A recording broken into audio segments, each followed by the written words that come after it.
বন্ধুরা, এটা স্যামসাংয়ের M12 বা A12 সেট, সব একই মডেল কিন্তু। তো এটাতে লাইট প্রবলেম আছে। চলো দেখি। চার্জার প্লাগ ইন করলাম, তো দেখতে পাচ্ছ কোনো লাইট নেই, কিন্তু সেটটা অন হচ্ছে, ফোন ঢুকছে, কিন্তু কোনো ডিসপ্লে আসছে না আর লাইট দেখা যাচ্ছে না। তো এই প্রবলেমটা আমরা সলভ করব। তো দেখতে পাচ্ছ যেহেতু এটা M12। আর একটা জিনিস বন্ধুরা, আমি প্লাগ ইন করে দিয়েছি এখানে। আমি যখন এই অলরেডি এই সেটটা কিন্তু কাজ করা আছে, তো এই টিনটা এখান থেকে সিল করা ছিল, এটা তুলে দিয়েছে। তো চলো যাই হোক, আমরা এই সেটটা দেখবো। এখানে কিন্তু হিট হচ্ছে প্রচণ্ড, তো আমরা এটা খুলে ফেলবো। চলো খুলে আমরা কাজ করব। তো চলো আমরা বোর্ডটাকে বের করে নিই, এটা সাইডে রাখবো। এই হচ্ছে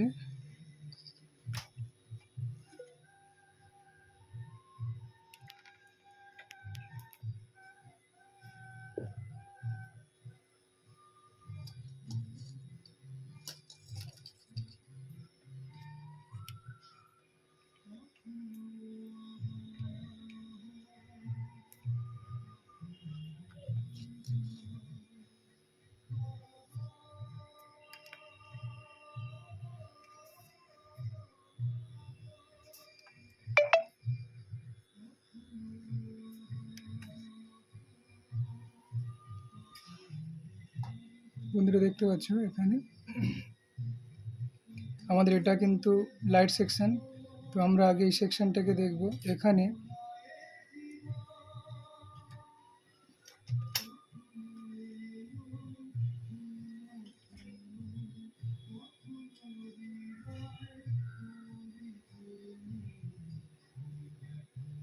এই ডায়োডটা আছে, এটাই হচ্ছে এই ডায়োড। যদি লাইট সেকশনে লাইট না আসে, আমরা সবথেকে প্রথম দুটো জিনিস দেখব, এই ডায়োড, আর এটা হচ্ছে লাইট সেকশনের এই ক্যাপাসিটার আছে, আর এটা হচ্ছে কয়েল। আমরা একটা জিনিস দেখছি যে আমরা জানি যে এটা যে কয়েল যদি ভালো থাকে তাহলে কিন্তু মাদারবোর্ড হিট হবে। তো মাদারবোর্ড কিন্তু অলরেডি, বোর্ড কিন্তু প্রচণ্ড হিট হচ্ছে, কিন্তু সেট চালু আছে। অনেক ক্ষেত্রে দেখা যায় সেট ডেড হয়ে যায়। যে এটা যদি শর্ট থাকে, সে ডেড হয়ে যেতে পারে, হয়ে যেতে পারে। তো যেহেতু হিট হচ্ছে, তো আমরা জানি তার মানে কয়েলটা ঠিক আছে। তো আমরা এই এই যে ডায়োড আর এই কয়েলটাকে, এই ক্যাপাসিটারটাকে চেক করব। যেহেতু প্রচণ্ড হিট হচ্ছে, আর যদি হিট না হতো তাহলে কিন্তু আমরা জানতাম যে এই কয়েলটা ওপেন হয়ে গেছে, মানে কেটে গেছে। তো চলো, যেহেতু হিট হচ্ছে, আমরা আগে এই ডায়োড আর এই ক্যাপাসিটারটাকে চেক করব। তো চলো,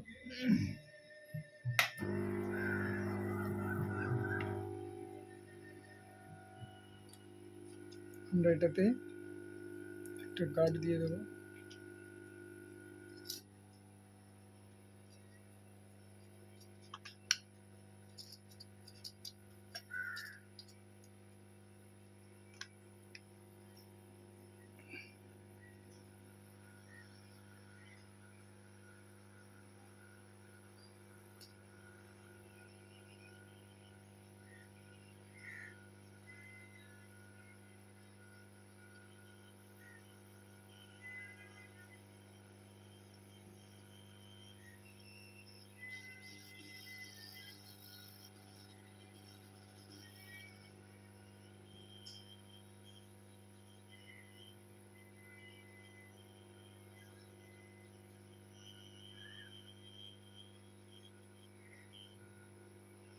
চলো, তুলে নিলাম।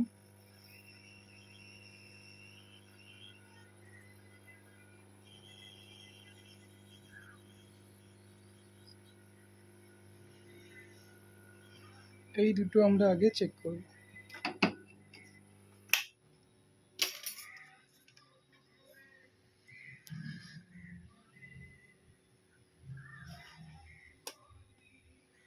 চলো,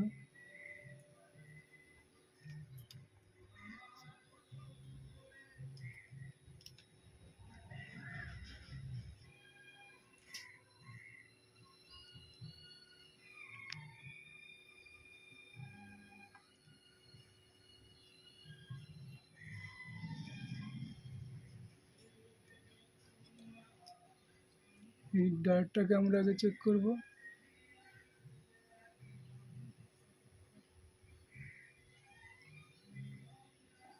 ডায়েটের যদি দুদিকে যদি কন্টিনিউটি ওঠে তাহলে জানবো ডায়েটটা খারাপ। ডায়েট কিন্তু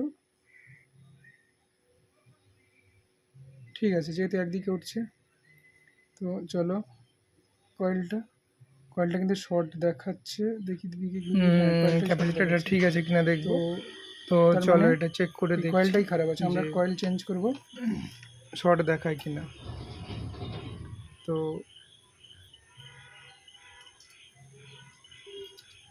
যদি ক্যাপাসিটার শর্ট হয়ে যায় তাহলে আমরা দুদিকে রিডিং পাবো, আর যদি ক্যাপাসিটার শর্ট না হয় তাহলে একদিকেই রিডিং পাবো। চলো দেখা যাক।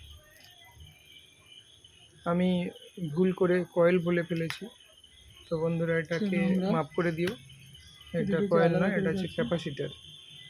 তো আমরা অন্য বোর্ড থেকে একটা ক্যাপাসিটার নেব, নিয়ে আমরা লাগাবো।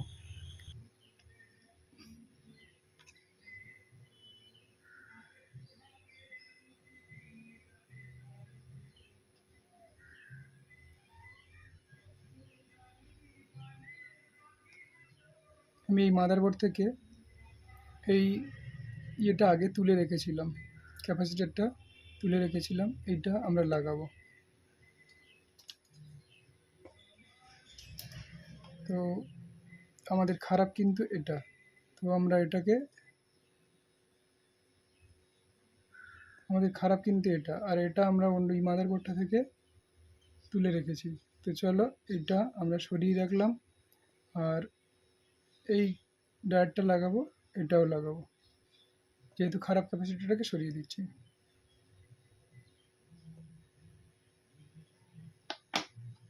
আর বন্ধুরা ডায়োডটা লাগাবার সময় সবসময় খেয়াল রাখতে হবে ডায়োডের যে মার্কিং পয়েন্ট থাকে সেটা যেন ঠিকঠাক লাগানো থাকে। তোমরা লাগাবার সময় এটা অবশ্যই দেখে নেবে যে মার্কিং পয়েন্ট কোন দিকে ছিল।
এটা হয়ে গেছে। আর এই ক্যাপাসিটারটা আমরা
বসানো ঠিকঠাক হয়নি, একটু দেখে নেব আমরা।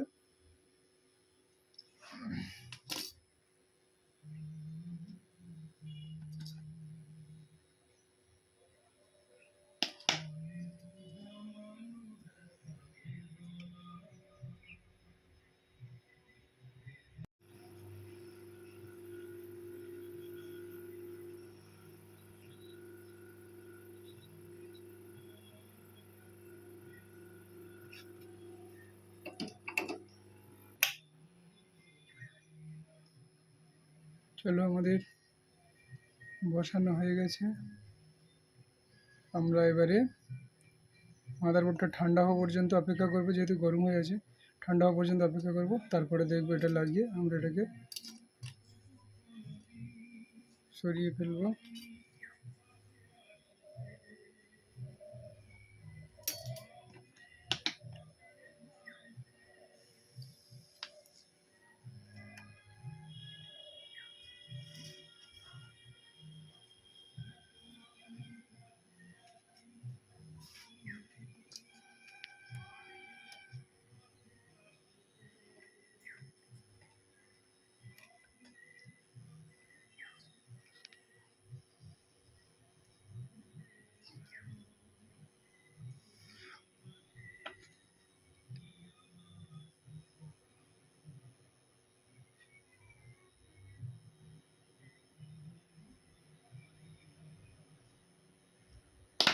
চলো বন্ধুরা, এবারে আমরা এটাকে বোর্ডের সাথে ফিটিং করব। যেহেতু এটা এখনো প্রচণ্ড গরম হয়ে আছে, তো আমরা অপেক্ষা করব ঠান্ডা হওয়া পর্যন্ত।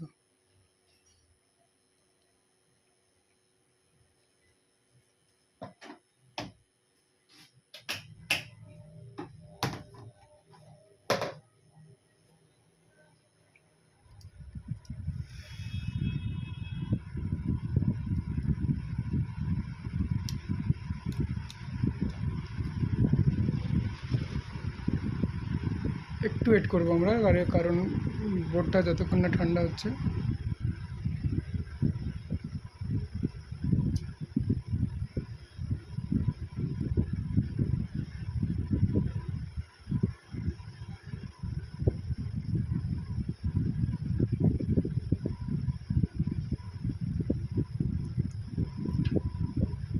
লাগিয়েছি, এবার আমরা ব্যাটারি কানেকশনটা লাগিয়ে দেবো। চলো,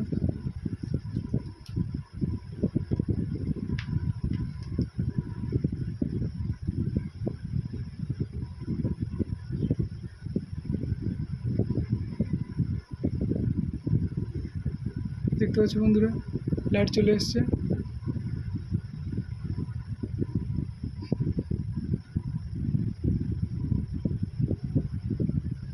ঠিক আছে, তো বন্ধুরা তোমরাও এইভাবে চেষ্টা করো। যদি কোনো এরকম স্যামসাংয়ের এই 12x1 এরকম লাইটের প্রবলেম থাকে বা ডিসপ্লে যদি না আসে, তাহলে যে সেকশানটা দেখালাম এইভাবেও ট্রাই করো, তোমরাও 100% সফল হতে পারবে। প্রথমে আমরা কয়েল এবং ডাটটাকে চেক করে নেব, আর ক্যাপাসিটিটার সঙ্গে চেক করব। তো ভিডিওটা ছিল আজকের এই পর্যন্ত। তো ভিডিওটা যদি ভালো লেগে থাকে তাহলে অবশ্যই লাইক শেয়ার করো, আর এই চ্যানেলটাতে যদি তোমরা নতুন হয়ে থাকো তাহলে অবশ্যই সাবস্ক্রাইব করো। দেখা হচ্ছে আবার পরের ভিডিওতে।